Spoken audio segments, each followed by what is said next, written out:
Olá, no programa Pauta Especial de hoje vamos falar sobre como o relacionamento abusivo pode levar as pessoas a cometerem grandes atos de violência. A gente vai falar também sobre a síndrome do esgotamento profissional que atinge cada vez mais pessoas, principalmente aquelas que têm profissões muito estressantes.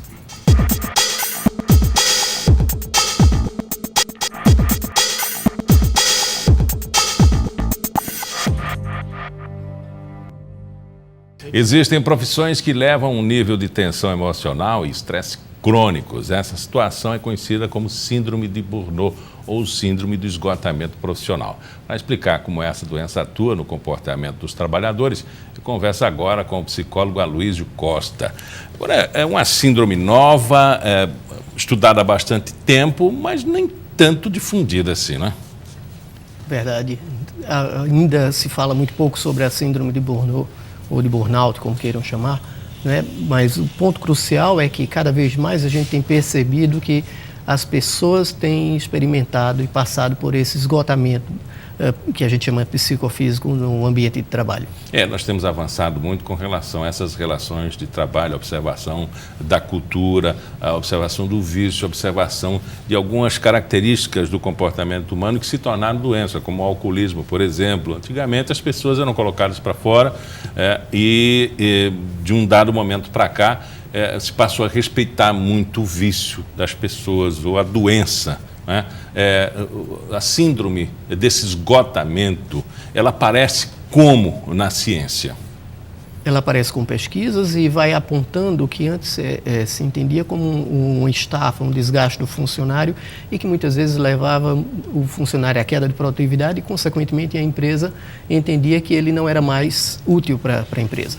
Os estudos da síndrome, na verdade, apontam o quanto que, muitas vezes, as relações, o ambiente de trabalho influencia e a sobrecarga de trabalho influencia negativamente e essa pessoa que tanto se dedica ao trabalho começa, então, a perder essa produtividade e isso vai para além do ambiente de trabalho, que é importante entender. Quando a gente fala desse esgotamento no ambiente de trabalho, ele é o que fica mais marcante e caracterizado. Mas a pessoa chega a um padrão de não conseguir mais ser produtivo para qualquer atividade e esfera da vida dele. Embora tenha avançado bastante a relação capital-trabalho, com o movimento do proletariado, dos trabalhadores, nós temos alcançado agora notícias de diversos atrasos com relação à reforma da Previdência, reforma trabalhista, e eu acredito que isso pode configurar numa situação mais estressante. Se tem observado isso, a síndrome pode ser aplicada a uma consequência de pré-existência do problema?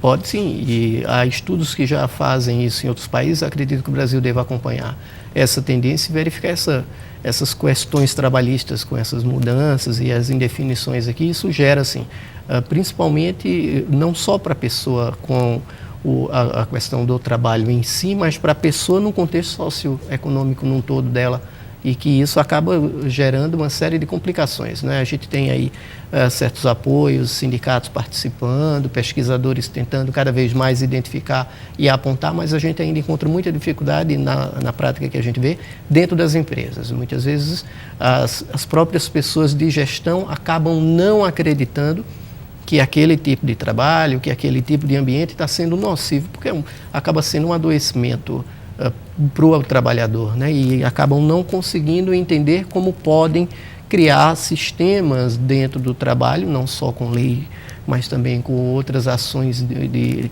vida e qualidade de vida no ambiente de trabalho que beneficiem e melhorem, porque ao final quem ganha é todo mundo, ganha o funcionário que vive um ambiente muito mais saudável e consequentemente uma vida de trabalho saudável, mas ganha também a empresa que esse funcionário consegue produzir, mas consegue também viver de uma forma mais tranquila, não só para aquele ambiente, mas para outros ambientes. A gente considera que as empresas têm interesse, evidentemente, na capacidade laboral do seu pessoal e aposta nisso, tem investido muito no recurso humano, colocando psicólogos ali, trabalhando o dia a dia desse funcionário, a relação interpessoal, né?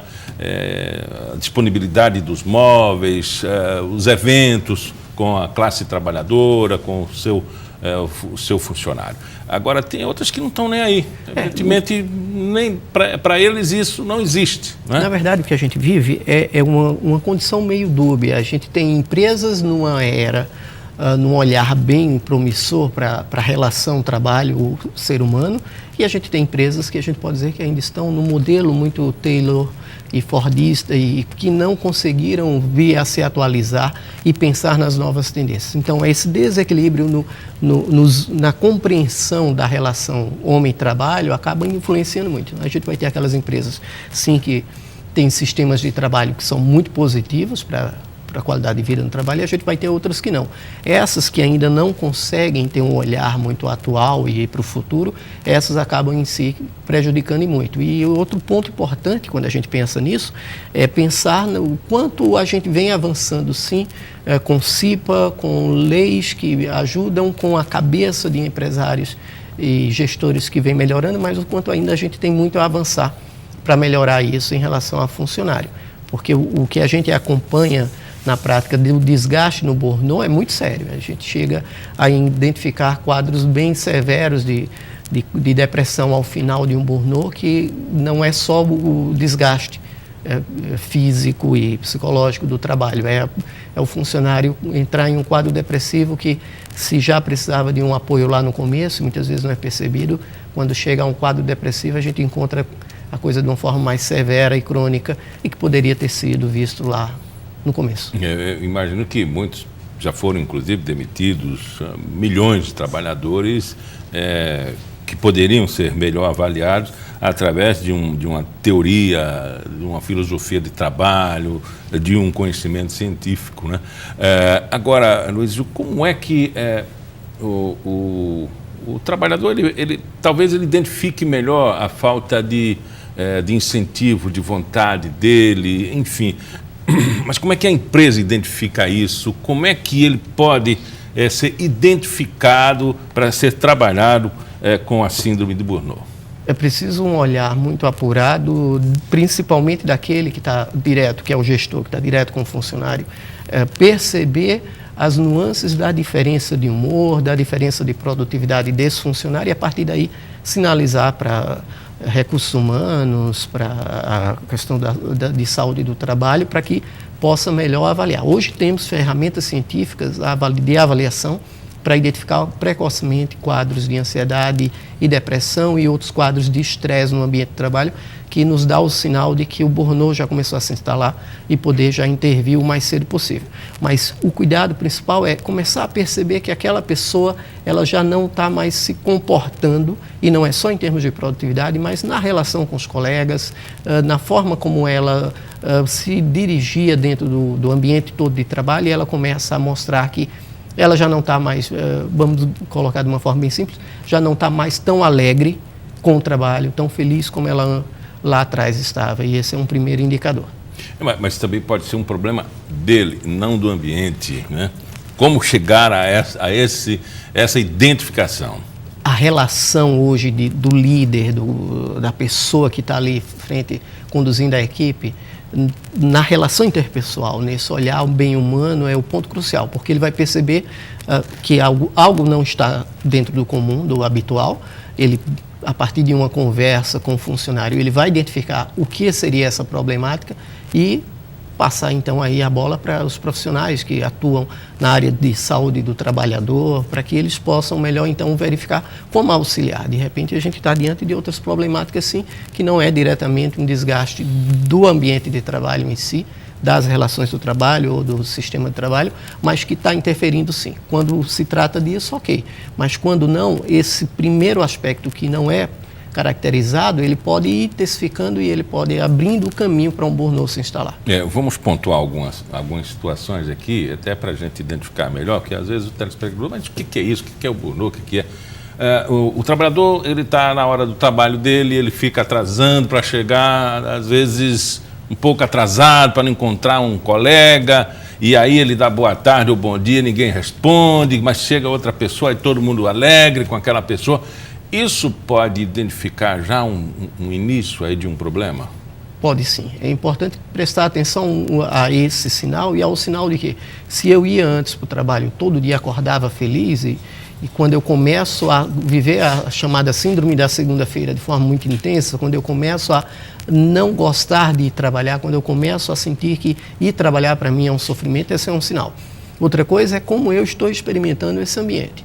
De repente eu estou ali, todos os colegas estão de bem, me cumprimentando, falando comigo, e eu não estou me sentindo bem ali. Eu estou ali cansado, eu estou ali sem suportar aquele ambiente, mesmo um ambiente sendo agradável. Esse é um outro sinal. E aí não cabe só ao gestor, mas cabe aos colegas e cabe à própria pessoa começar a perceber que algo não está bem em relação ao trabalho e sinalizar. Sinalizar para colegas, sinalizar para gestor, sinalizar para o pessoal da saúde do trabalhador dentro da empresa, para que todo mundo possa estar atento e possa, de alguma forma, ajudá-lo.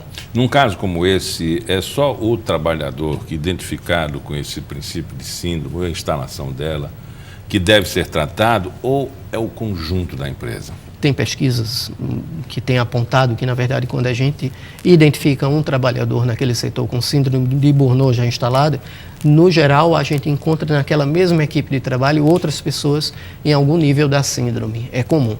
E isso tem levado a pesquisas que apontam que o clima do trabalho, ou seja, a sensação psicológica de bem-estar ou não no trabalho, é um fator influenciador. E aí vem algumas variáveis que apontam, né? Desde o modelo de gestão, as relações entre os colegas, e tudo isso vai influenciando. Mas quando se tem, o popular, quando se tem uma fruta podre dentro do cesto, com certeza outras já começaram também a passar pelo mesmo processo. Não é que o colega tenha em si levado os outros, mas o ambiente em si está beneficiando que os outros, assim como aquele foi mais sensível e mais facilmente começou a apontar as questões que estão ruins e negativas do trabalho, e os outros já estão também vivendo isso. As regras estáveis e as variantes, por exemplo, de cobranças, elas são importantes nessa análise? Às vezes o chefe cobra demais, às vezes ele varia muito da cobrança dele, ele não tem um norte no que ele cobra. Sim, isso é um ponto importante. Prestar atenção, muitas vezes o líder, o chefe, ele não percebe que a forma de cobrança dele de uma pessoa para outra é diferente. E cada ser humano tem uma atitude bem própria de absorver e assimilar. E o ambiente, quando ele é de cobrança, mas de uma forma bem saudável e medindo para cada pessoa, é mais positivo e isso é assimilado bem. Quando não, essas pressões no ambiente de trabalho, de cobrança, de produtividade, de resultados, leva assim a síndrome de Burnout. E aí a gente tem profissões que realmente são mais críticas nesse sentido, que é mais facilmente identificado ou é mais incidente a síndrome de Burnout. São aquelas profissões justamente onde as pressões com relação ao trabalho, a produtividade, acabam levando o funcionário a não conseguir suportar todo aquele peso, a carga do que é cobrado a ele, e isso acaba resultando em adoecimento. Conversamos com o psicólogo Aloysio Costa. Muito obrigado pela entrevista. E daqui a pouco vamos falar sobre relacionamento abusivo e como ele pode se transformar em atos de violência.